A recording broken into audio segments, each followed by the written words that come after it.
Aleluia.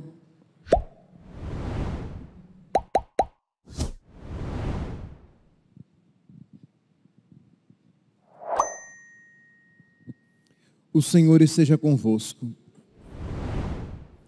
Proclamação do Evangelho de Jesus Cristo, segundo Lucas. Naquela hora, alguns fariseus aproximaram-se de Jesus e disseram: Tu deves ir embora daqui, porque Herodes quer te matar. Jesus disse: Ide dizer a essa raposa: Eu expulso demônios e faço curas hoje e amanhã, e no terceiro dia terminarei o meu trabalho. Entretanto, preciso caminhar hoje, amanhã e depois de amanhã, porque não convém que um profeta morra fora de Jerusalém. Jerusalém, Jerusalém, tu que matas os profetas e apedrejas os que te foram enviados. Quantas vezes eu quis reunir teus filhos, como a galinha reúne os pintainhos debaixo das asas, mas tu não quiseste. Eis que vossa casa ficará abandonada. Eu vos digo, não me vereis mais, até que chegue o tempo em que vós mesmos direis: bendito aquele que vem em nome do Senhor. Palavra da salvação.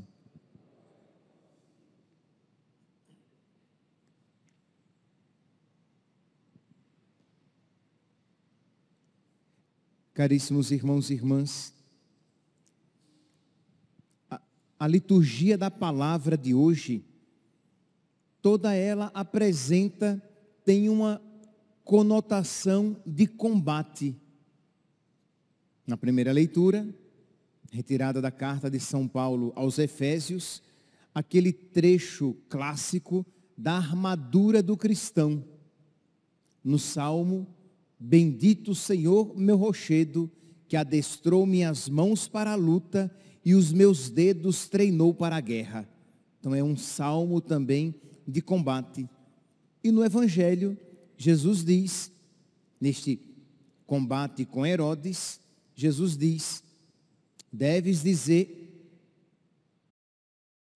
a essa raposa: eu expulso demônios e faço curas hoje e amanhã, e no terceiro dia terminarei o meu trabalho.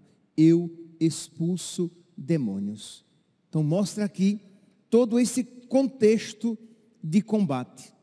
Pois bem, é uma realidade da qual nós não podemos nos esquecer. Isto é, nós vivemos no combate.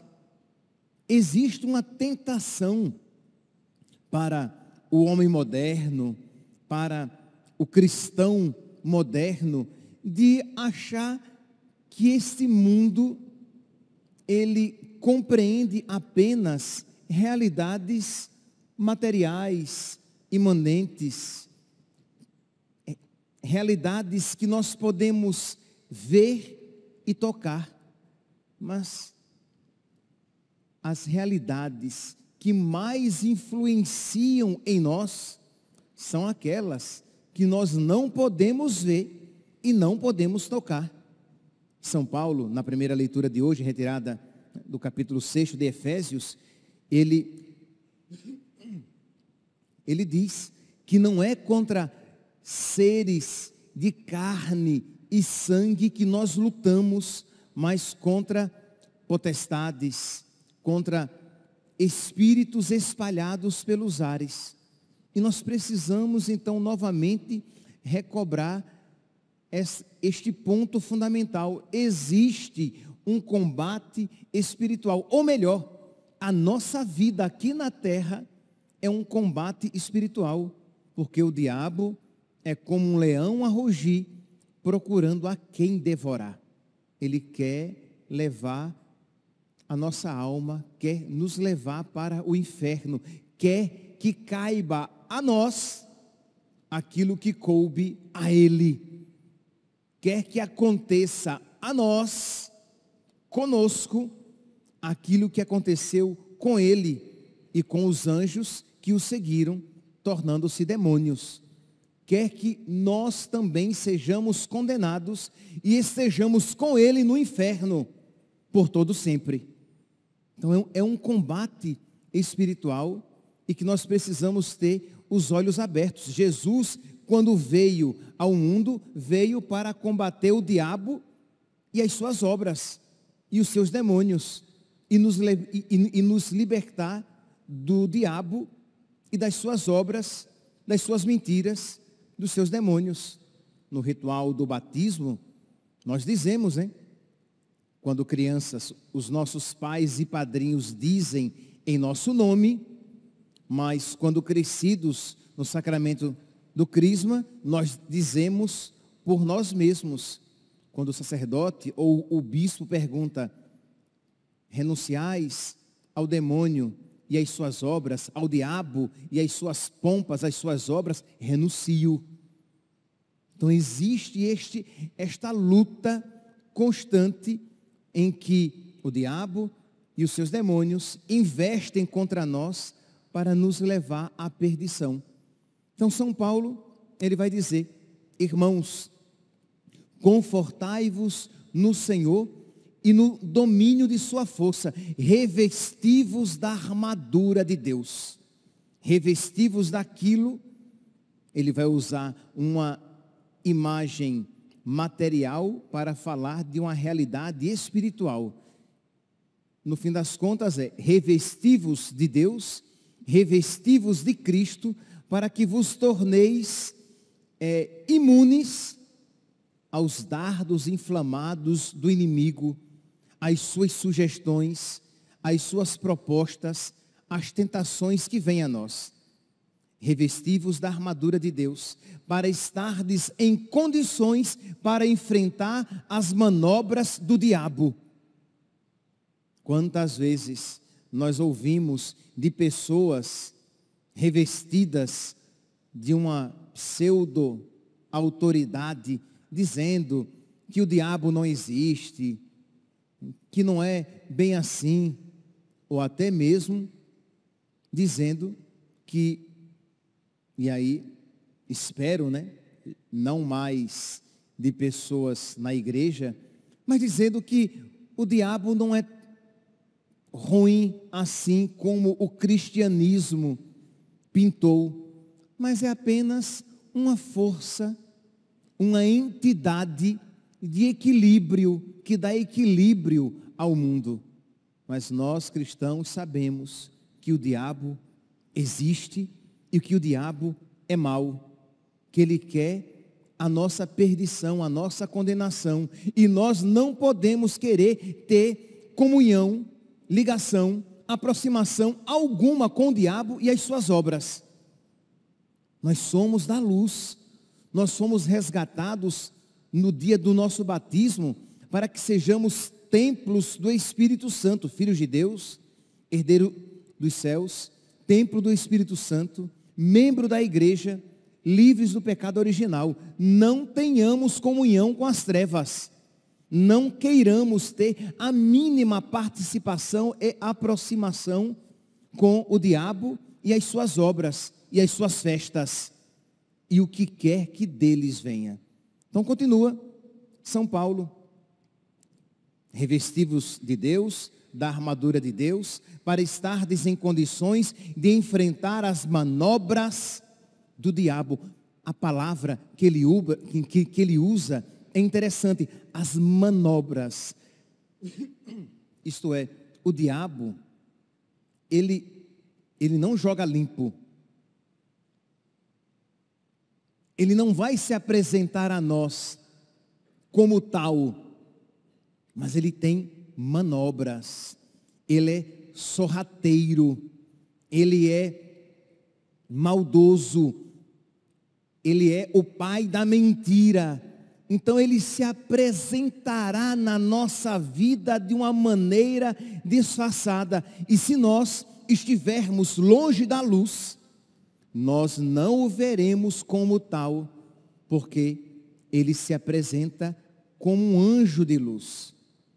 Ele se apresenta com pele de cordeiro.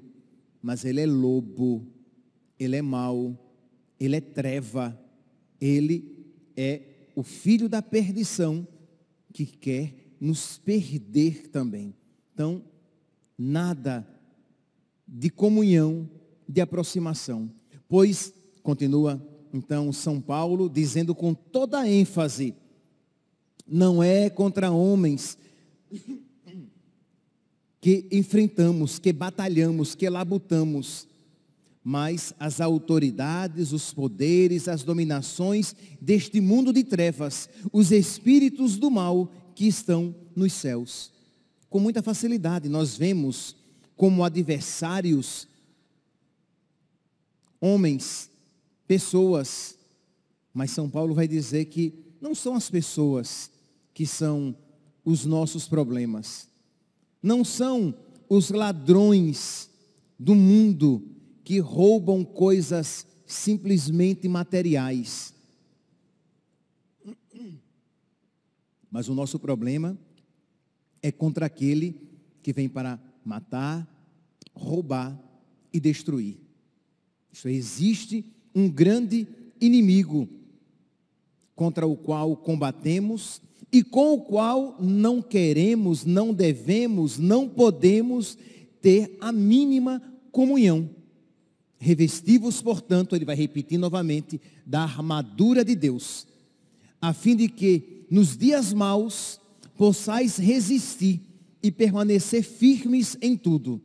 Então ele vai aqui citar a verdade, a justiça, a prontidão em pregar o evangelho, a fé, que são os meios, alguns meios de nós nos revestirmos da armadura de Deus. Nós poderíamos acrescentar, movidos pela fé com a qual precisamos estar revestidos, segundo São Paulo, a vida de oração, que faz com que nós estejamos cada vez mais em comunhão com Deus, a escuta atenta, a leitura orante da palavra de Deus, que é alimento para nós, para que nos fortifique na verdade com a qual precisamos estar revestidos, como nos mostra São Paulo, para que possamos estar prontos e munidos de justiça, que é um outro nome para a santidade. Como é que eu posso estar fortalecido em Deus se eu não tenho um contato com a sua palavra que me mostra a verdade? Como é que eu posso estar cheio da justiça de Deus se eu não tenho uma verdadeira e fecunda vida de oração? Então preciso estar cheio da verdade de Deus, com a qual eu irei combater as mentiras do diabo, as manobras do diabo, fortificado, alimentado pelo sacramento. Imagine, meus santos, misericórdia, nós podemos nos alimentar do próprio Deus, com seu corpo, sangue, alma e divindade. Então, recebendo a Eucaristia e recebendo devotamente, nós vamos nos armando, nós vamos nos revestindo de Deus, de Cristo, da armadura de Deus, para que possamos resistir às manobras do diabo. E é claro, imagine aqui, você, pai, mãe, irmão, você se revestindo dessas realidades e se aprofundando cada vez mais nessa verdade e nessa justiça, você vai transmitir isso aos pequeninos, aqueles que têm uma fé ainda incipiente, que têm uma fé iniciante, que têm uma fé que está começando, uma fé frágil, mas também aos pequeninos, às crianças, né? Não apenas aos grandes, aos adultos que estão iniciando na fé, mas às crianças propriamente ditas, que estão crescendo na fé. E você vai ensinando às crianças e aos jovens, papai, mamãe, ensinem a amar a Deus e a odiar o diabo. O amor à verdade e a repulsa à mentira. A docilidade às inspirações de Deus e o fechamento às manobras do diabo. E isso você vai ensinando aos seus filhos. E é tão providencial, né? São tão providenciais esses textos da missa de hoje, neste dia 31 de outubro, em que na sociedade muitos celebram o Ano Novo Satânico, o Dia das Bruxas, o Halloween. Eu fico admirado, de verdade, de alguns católicos perguntarem se isso é adequado, se é adequado a um cristão celebrar o Halloween, o Dia das Bruxas, o Ano Novo Satânico.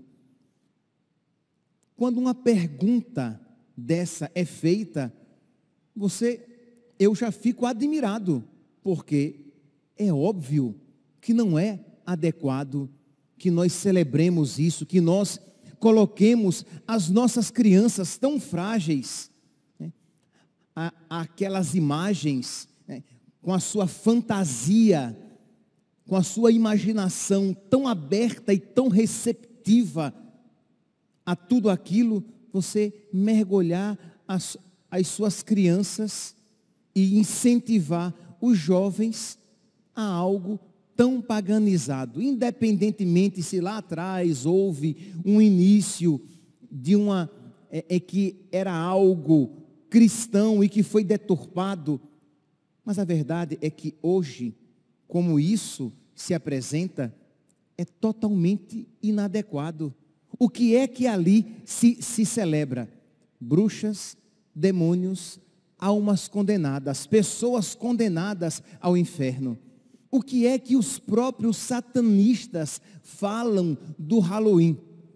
Que é o início do ano satânico para eles.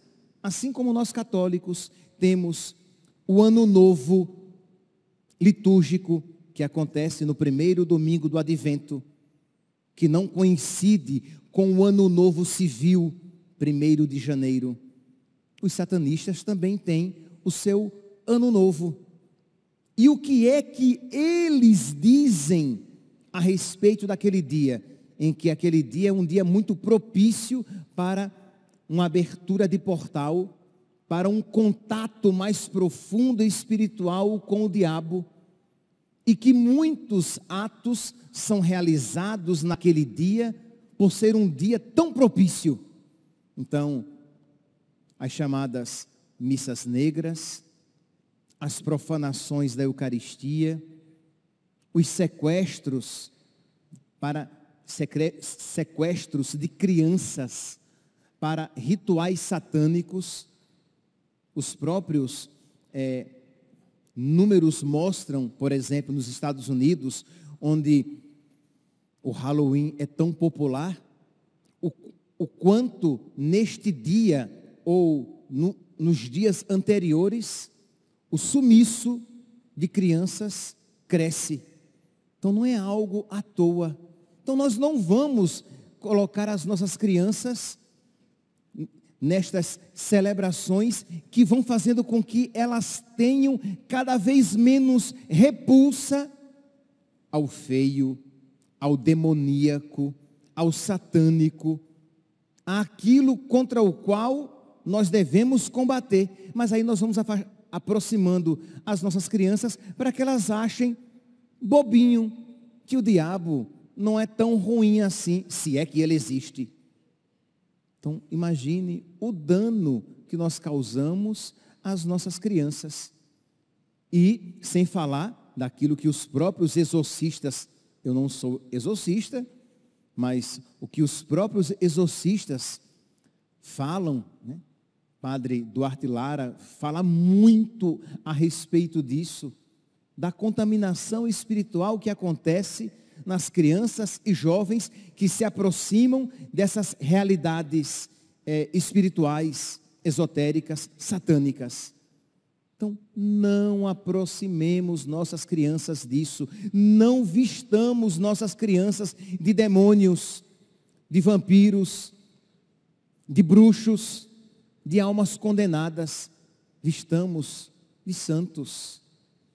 Vistamos de Deus. Revistamos as nossas crianças de Deus, de Cristo, dos santos, e não dessas realidades contra as quais nós deveríamos combater e não nos aproximar. Meus irmãos, é uma luta espiritual. Enquanto, por exemplo, no nosso país, mas em todo o mundo, há uma gradativa descristianização dos países, das escolas, dos hospitais. Não se quer mais, ninguém quer mais colocar um crucifixo na escola. Não se pode mais rezar na escola. Se você reza, por exemplo, se você rezar do lado de uma clínica de aborto, você vai até preso. Porque você está ofendendo aquela prática legítima e santa. É ironia, tá? Legítima e santa, que é matar crianças. Isso é lindo, é a coisa mais linda do mundo. Então você não pode ali rezar próximo àquela clínica, você vai preso. Isso não é metáfora, nem é um exagero retórico. Isso tem acontecido. Pessoas sendo presas e processadas. Mas promover o satanismo na sociedade e nas escolas, isso não é contra a laicidade do Estado, não. Não, isso não tem nenhum problema.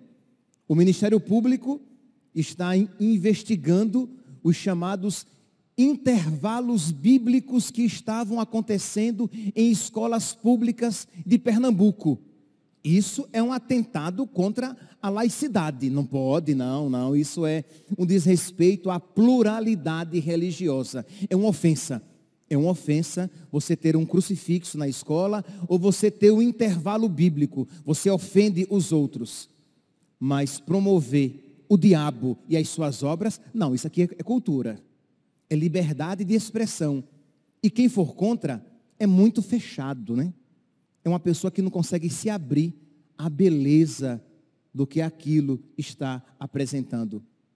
Que não há nada de belo, meus santos, mas de horrendo, macabro, feio, satânico. E que se nós não podemos acabar, nós podemos pelo menos daquilo não participar. Mas padre, na escola do meu filho vai acontecer. O que é que eu faço? Não leve o seu filho para a escola neste dia. Tranquilo. Ninguém vai morrer porque faltou um dia na escola. Mas você vai evitar que ele entre em contato com isso. Porque se para você, crescido, crescida, já é difícil nadar contra a corrente, ser contrário a toda uma força cultural que o esmaga e que diz o contrário, o seu filho, a sua filha, criança, jovem, não vai conseguir, ele vai entrar na onda. Não vai conseguir ver com os olhos espirituais o que você consegue ver. Então, com muito jeito, vá passear com o seu filho neste dia. Pegue depois o conteúdo que foi passado, se é que foi passado algum conteúdo neste dia. Trabalhe com o seu filho em casa, mas prive-o daquilo que não vai fazer bem à sua mente, à sua imaginação, à sua fantasia, e não vai lhe fazer bem espiritualmente. Porque no mínimo vai dirimir, vai destruir, vai fragilizar a repulsa que deve haver nos nossos corações ao diabo e às suas obras. Enquanto a igreja, e termino, enquanto a igreja nos ensina a odiar o diabo e as suas obras, o Halloween, subrepticiamente, com uma manobra satânica, quer fazer com que nós vejamos como se fosse algo bonitinho, que não tem problema nenhum, nós a Ele nos abrirmos e daquilo que Ele apresenta, nos aproximarmos. Não queiramos ter comunhão com as trevas. Revistamo-nos de Deus para que possamos resistir às manobras do diabo. Louvado seja nosso Senhor Jesus Cristo. Para sempre seja louvado.